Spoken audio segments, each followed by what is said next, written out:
Hey everyone, thanks for joining us today. We're in Rifle, Colorado, and we're with Lauren Boebert, and she is the proud owner of Shooter's Grill right here.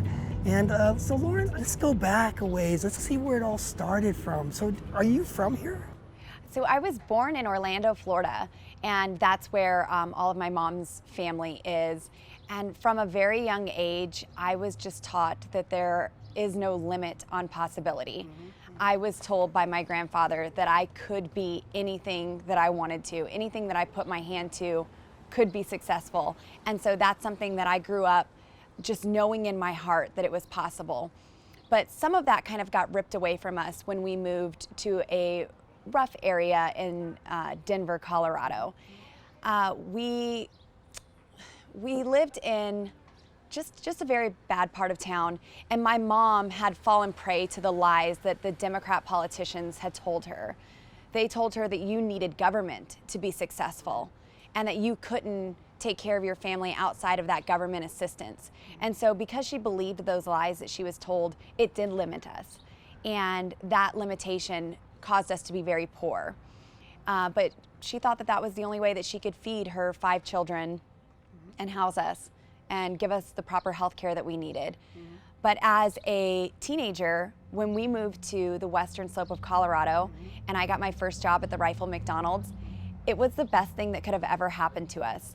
I can still remember bringing my mom home that first paycheck, and there was such a sense of pride and empowerment that was attached to it. And I learned from a very young age that I could do a better job taking care of us than the government ever did. And those promises that I was taught at 3 and 4 years old kind of started coming back to me, that I don't have to put limitations on my life. Well, let's look at, take the government out of it for a minute, and then just look at what kind of, your upbringing is definitely a product of where you are now, how you feel, and what you, but it stemmed from your parents. What was the shift for you that made it, I mean, what kind of teenager were you? I think I was a regular teenager, except I wanted to work. I wanted to be independent. I wanted that personal responsibility. So that was something that I worked very hard at. At 14 years old, I got my first job, and I didn't stop working ever. And so that was something that always drove me. I saw such value in that. I can remember being saved at 3 years old. And it's kind of an interesting story. At 3 years old, I remember the day I was in church, and Sister Charlotte, she had a mustache. She told me to ask Jesus to come into my heart. And I just remember thinking, he's got to be so bored in there. It's not a very big place to live. And so I always had that, just knowing that I loved Jesus and maybe someday I was going to go to heaven if I did everything just right. But then when I started to have my children and I started bringing them to church, there was life attached to that and purpose attached to that wasn't there before. Now, your children, how many children do you have? I have 4 boys. Wow. Yes, my oldest is 15, and then they're 12, 10, and 7. So you have your hands full. Yes. And then, but I could just feel like what you're instilling in those boys are so important for the future, and what you're doing now, it's amazing probably what they're experiencing through their mom right now, and their dad, yes. and as a family. Yes, absolutely. And Jason and I have determined from the beginning that we were going to raise our boys to be men, to be strong leaders. And we didn't want them to have those limitations that were placed on us growing up. And we have learned to develop conservative and Christian values throughout the years. And that's something that we are instilling in our boys. We know that their success isn't going to come from government handouts or entitlement or safe spaces, but it's going to come from hard work, faith, determination, and these conservative values that we're instilling in them. So when did the entrepreneurial spirit come up in you? As far as, did it come at a young age? Were you doing things when you were young that were being able to produce things on your own, or work? The work ethic of that is, seems like pretty scarce these days, but I'm probably wrong, but From my first day working, I loved it, and I developed a very strong work ethic, and I always wanted to produce more than was expected of me. And if there was any time that I wanted to gain a promotion or some sort of leadership role, I would kind of assume those duties without the title. And it always worked out to my benefit because they would see me doing these things that leadership should be doing, and then they would elevate me to that. But then that would just always cause me to look to the next place. My husband and I, always, one of our favorite pastimes is sitting around, talking, and coming up with ideas on how to make our community better. And in that, there's usually business attached to it. When we opened Shooter's Grill in Rifle, Colorado in 2013, that wasn't us just sitting around saying, hey, how do we get rich? Because there were many other things that we could have done that could have been more lucrative. Right. We wanted to influence our community and make a difference. And so we felt that that would be the best way to connect with people, to serve people. We wanted to really produce that servant's heart, not only in ourselves, but in others. And so we try our best to train up our staff to have that servant's heart and serve our community. It's always been more of an outreach than a business. I mean, let's talk about Shooters for a minute. I mean, you've gotten a lot of PR over the years, and because these beautiful women and that are you know, serving you are they're armed. They're armed. Yes. Okay. So I mean, that's gotten a lot of PR, but I seem to feel like there's a little bit more to that than just that statement. That's one thing, but there has to be something more. What is that? When we opened Shooter's Grill, we were just a Western-themed restaurant with a spinoff of Rifle, Colorado, and we wanted to serve our community with excellence. That's why we opened. But shortly after we opened, there was a man who was physically beat to death behind our restaurant. And so when I found out the next day, you know, it really prompted the question in me, how will you defend your people? And so I went across the street to the Tradesman gun store, and I asked the owner, I said, what are Colorado gun laws? I need to know. I need a way to protect everyone. And I learned of the Colorado open carry laws, and so I took advantage of that.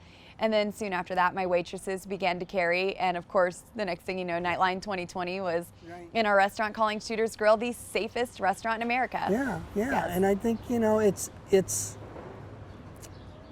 the safest in America. That's pretty cool. That's what Nightline called us. Imagine that. So did business pick up after that? Was that a huge Yes, deal? we were already very successful. I did commit this business to God and to His plan, and I stood on the scripture that says, commit your plans to the Lord and it will succeed. And so that's exactly what I did. And we were already making waves just because of our great food and our great service. And a local news reporter came in to do a story because we had just won a bunch of awards and no one knew who we were.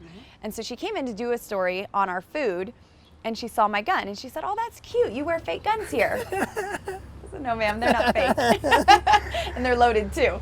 They are? Yes, absolutely. I believe it's more dangerous to carry an unloaded firearm than a loaded firearm. That's true, because it's like carrying a BB gun and aiming it on somebody, and nobody knows it's not real. Huh, I never, okay. Yes, but she quickly changed the tone of her story from our food to our our guns. And so that story went viral, and that's where we started to get all this attention. But we take it very seriously. My waitresses are trained. We've had tactical training, weapon retention training. They know how to keep their firearm in their possession, and if worst case scenario, they lose possession of their firearm, they know how to get it back. And so we take that very seriously. I believe that accidents happen because of ignorance and carelessness. Either you don't know what you're doing with a firearm, or you think you know so much that you don't have to follow the basic rules. And so we want to make sure that our staff are equipped with the knowledge to safely carry. And we've done a fantastic job with that. And with Shooter's Grill, it's not only given us a platform and an advocacy for the Second Amendment, which I believe defends all of our constitutional rights, but it's given us an advocacy for freedom. And I feel every time I step in the doors of Shooter's Grill that I just stepped into America. And this is everything that our country stands for. And I've studied the Constitution and our founding fathers, and I've seen our country through their eyes and the vision that they had for our country. And I want to walk worthy of that. I want to walk worthy of what Jesus died and bled and died for. And I want to walk worthy of what our founding fathers put their lives on the line for, to create our great country and our constitutional republic.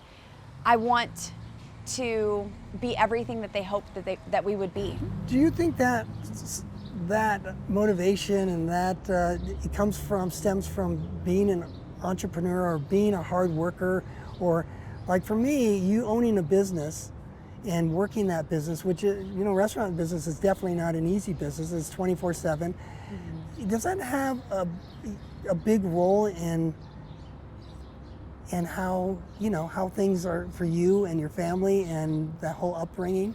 I believe so. I'm the oldest of 5 children, and so I've always felt a sense of purpose in my life to make a difference. And even with my brothers, I treated them more like they were my children than they were my brothers.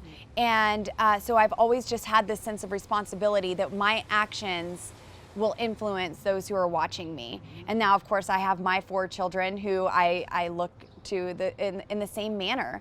And I want them to have something to look up to and know that their life matters and what they do, their actions matter. So it's really just a combination of so many things. A combination of being taught just as a young child that nothing's impossible.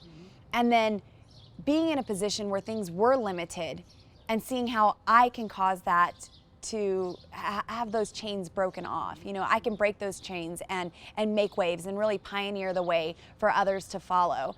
And of course, my love for God just, it does make everything possible. And I see in His Word what He's called me and all of us to do. And I say, if you've called me to do that, if you've justified me to do it and qualified me, then who am I to say that I can't? And so I'm going to do everything that I can to push forward and really walk worthy of those causes. And I hope that I influence some people on the way. Certainly, I haven't attained to walking in perfection, but I sure do strive for it. And we make mistakes along the way. At times, I've even failed my way to success. But I believe that those failures, those mistakes, they cause growth in character. Growth in character, absolutely, mm-hmm. Absolutely. How did you, this might be regressing a little bit, but how did you pick rifle?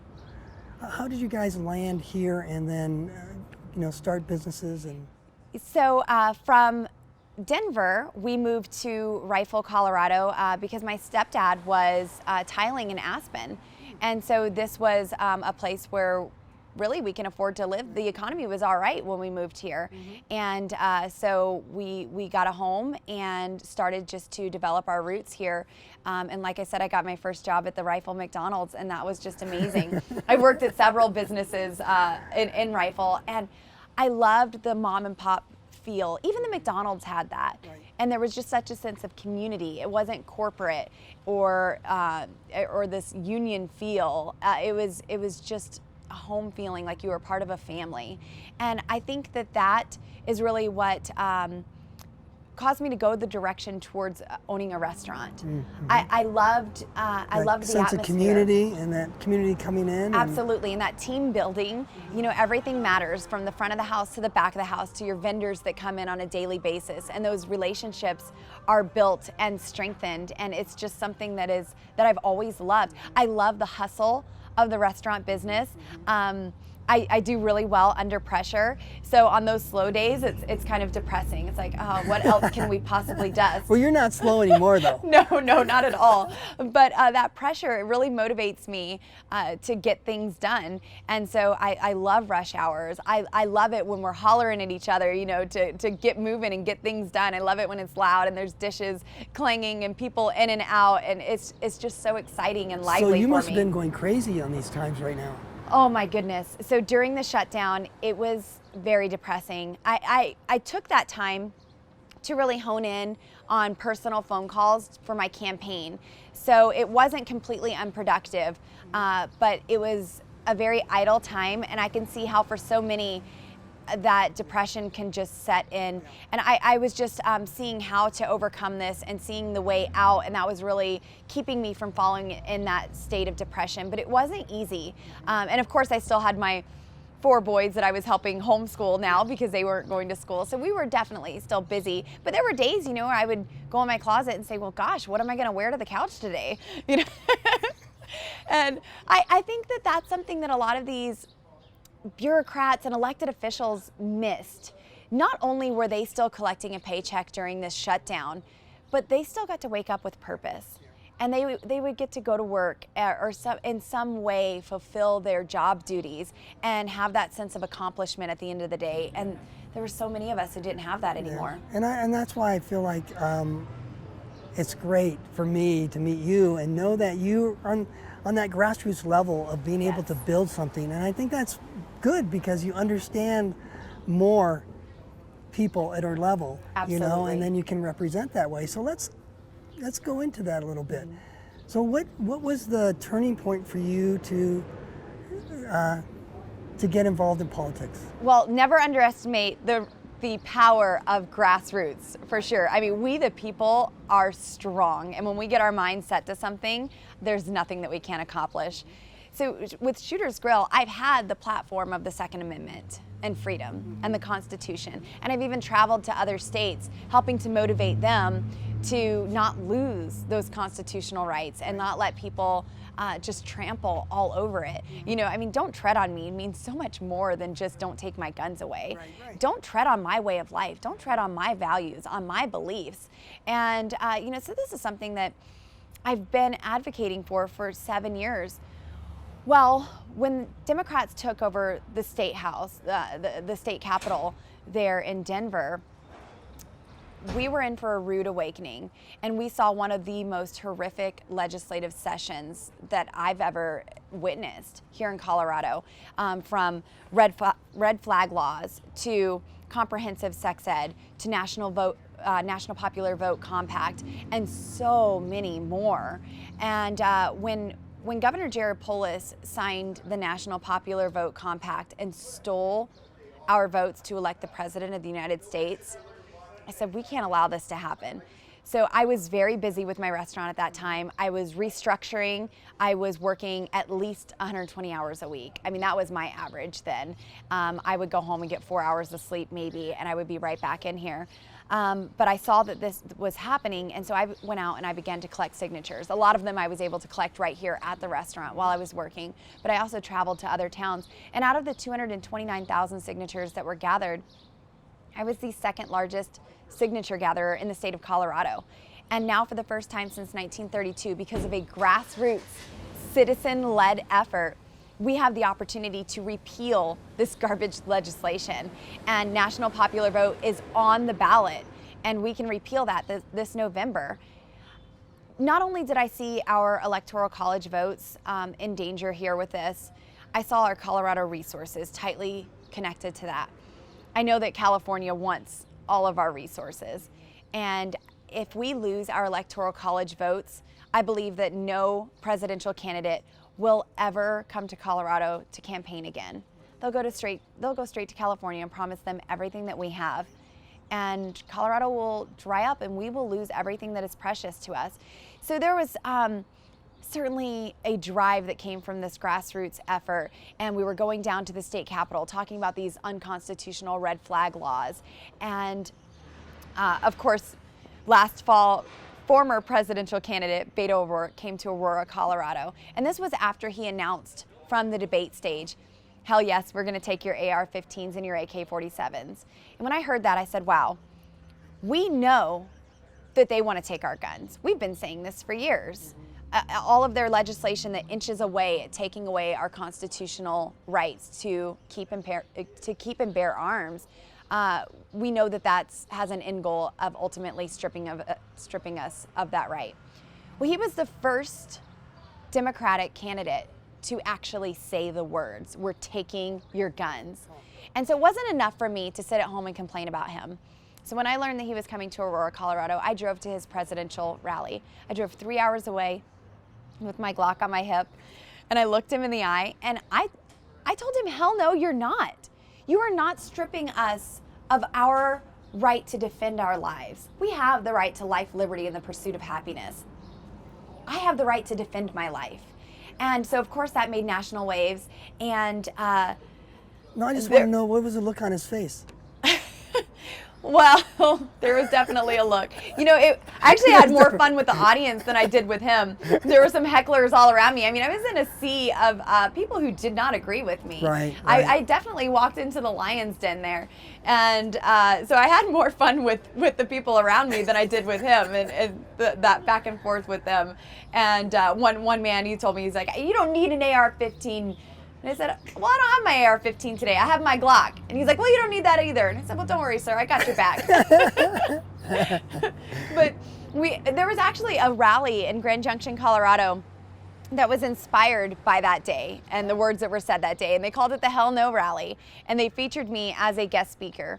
Well, I had already been looking into our representatives' voting record, and I didn't like it. I was trying to see what was going on in the western slope of Colorado. Why are we beginning to look so purple? We should be leading in conservative values here. And so I started looking at a lot of our elected representatives who weren't involved in the national popular vote and saving our electoral college and so many other issues that they weren't giving voice to. And he happened to be there that day. And he stood up and he just gave a very generic Fox News update of what was going on with impeachment and all of this, you know. I was expecting a little more in-depth from our representative of what's really happening in DC. Well, he stood up and he said, I'm on a committee where Maxine Waters is the chair and AOC is on this committee and Rashida Tlaib. He said, you know, this is the world we live in now, and they direct the ship. Wow. And that's it. Wow. And I wanted to stand up and shout, Congressman, you've been there 10 years. Why aren't you directing the ship? I don't care if you're in the minority. When you're in the minority, we need to hear from you more than ever. You need to be communicating with the people, motivating us to get involved. I've never heard Jim Jordan stand up and say, I'm one of 435, there's nothing I can do. These people direct the ship, and we just have to get used to it. I saw that he had lost his fight for us. And I knew that it was time a fighter stood up. Right. With a strong message for the people. And I'd been on the ground in these grassroots efforts. Yep. I was hearing the words of the people, the voices of the people, and I could see that they weren't being represented in DC. Right. So I stepped into this role. I entered into this bid for Congress because I saw that we weren't being represented effectively. And that's what I want to do. I want to give voice to our values and the issues that matter most to us, and bring true representation from the western slope of Colorado to Washington, D.C. I believe that if we are silent, we will lose by default. And that's not a path that I'm willing to take. Right, right. Yeah, well, you're definitely heading that path, and very proud of you. Thank you. And for being, I feel good that we're neighbors in a way, and that you've come from the grassroots up. I think that's very important for people to know, that you fought for what you have. You continue to thrive your business even when times are tough. Those are all part of the American way, I feel. Yes. And then you're really leading that. Is there anything else that you'd like to say? Well, that just with what you're saying, when times get tough, we have to get tougher.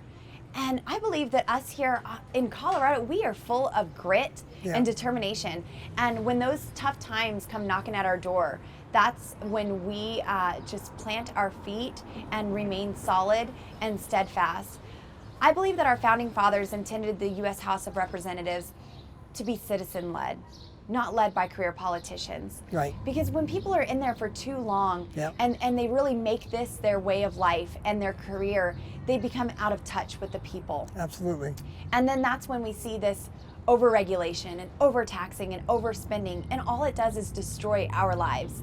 We don't want government bailouts. We're not one government bailout away from economic success. We want to be able to get back to work and live our lives without overreaching government, regulating everything that we do and overtaxing everything. We work hard for the dollars that we earn, and I think we have the right to keep most of them. Right. I keep thinking about your 4 boys and your husband and how they're behind you, and and it's amazing to me that that family is so tight enough to, they're going to endure what you endure. Yes. And that's pretty tough. Yes, you're right. They will endure everything that I'm going through. They see it all, and everywhere they go, someone has something to say, whether it's good or bad. And so they are having to develop some tough skin.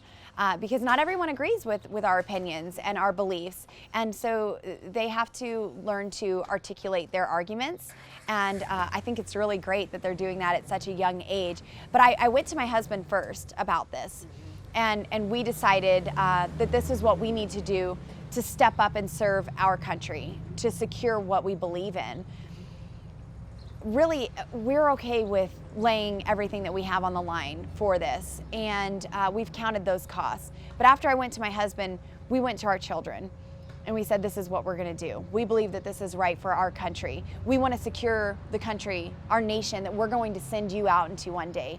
And we don't wanna send you into a socialist nation. And so, of course, after that, then we went to our pastor, and we sought his guidance. And then we announced to everyone else, we're gonna fight for you. And your kids understood? Yes. That's great. Yes. That's great. Well, thank you so much for taking the time to speak with ELN and the community at large.